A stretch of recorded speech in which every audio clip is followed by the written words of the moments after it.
produced by the College of American Pathologists in pursuit of excellence.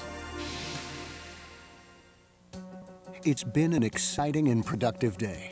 You've met many new people, talked about laboratory operations, seen how they work, reviewed areas of deficiency and efficiency, noted things which might work well in your own laboratory.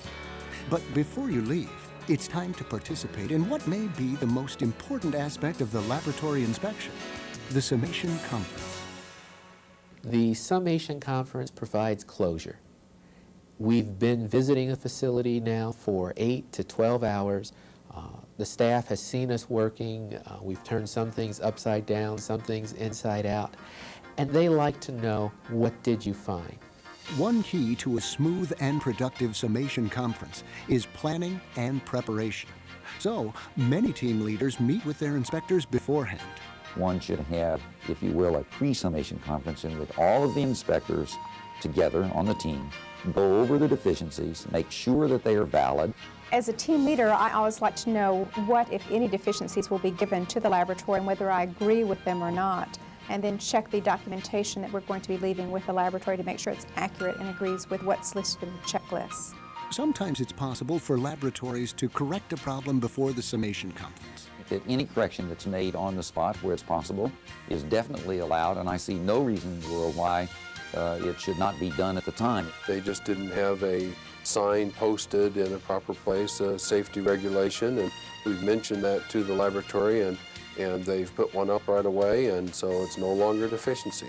If you're looking at thousands of bottles and 2 bottles do not have the appropriate dates, you should allow them a chance to correct that. Be sure to leave plenty of time for this meeting and the Summation Conference itself.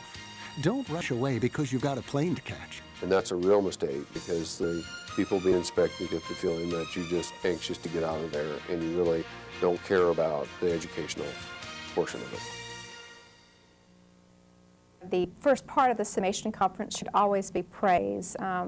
Usually attending these conferences are laboratory directors, hospital administrators. I think they should know what a wonderful lab that they have in their facility. Mr. Sharp, I'd like to thank you very much for showing me around your beautiful blood bank. I was impressed by the vast numbers of transfusions that you all administer yearly, and it's a very impressive program, and I know I'll learn a lot and take it back to my hospital also. I always begin with a thank you for allowing us into your home, because the laboratory is the home for those who work there, and then proceed to point out the highlights of an inspection. In the course of a Summation Conference, team members report on each section of the lab, reviewing deficiencies they've found. The circulating water bath that's used does not provide adequate agitation for the fresh frozen. As far as a circulating water bath and providing adequate agitation, the chemistry people who are aliquoting really should either be wearing a face shield or should be working behind a stationary shield. Is the biohazard gauze pads that they have available for covering the stoppers on test tubes is not adequate?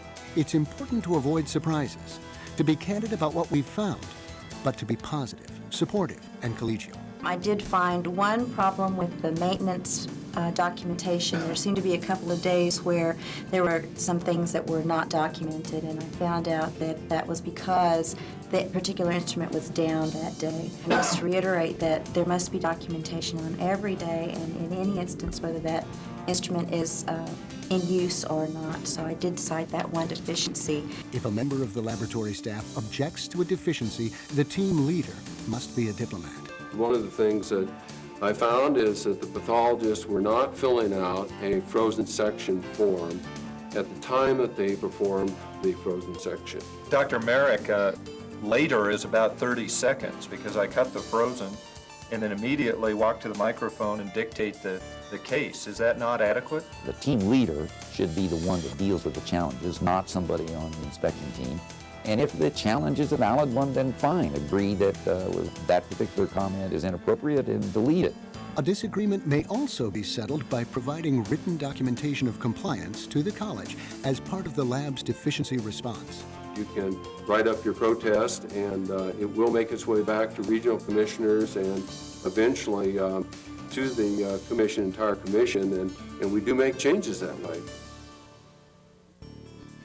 At the close of a summation conference, the inspection team leader gives a written list of deficiencies to the laboratory director. Both the team leader and the laboratory director sign the list, acknowledging its receipt and the timetable for corrections. The laboratory now has 30 days to correct those problems, to document corrections, and submit the documents to college headquarters. This is the most critically important job that the inspection team has to do. The laboratory knows exactly what its deficiencies are. They've got a written copy of it. They can start corrective action immediately. They don't have to wait for a list from the college. I've found that if they have a deficiency, they're usually quick to point out how to fix it. And I also like the fact that there aren't hidden surprises, that what you hear at the summation conference is what you'll see in writing, and that you don't have to worry about things coming up later that you can't be prepared for. A deficiency indicates an area where a laboratory has a weakness in providing quality care. The sooner you can correct that weakness, the better the care the laboratory can provide. And all good laboratories, once they know that there is an area that they can improve in, are eager to begin improving it. If one is going to improve performance, you cannot do it by regulatory means or punishment. You must do it by educating the people who are doing the work and convince them that it is to their advantage to improve their performance. The ability to change for the better is what keeps us and our laboratories on the leading edge of quality patient care. This highly respected accreditation program could not continue to provide leadership within the laboratory community without your help. You play a central role in the inspection process. The College of American Pathologists is your partner in this enterprise. We look forward to working with you and deeply appreciate your efforts.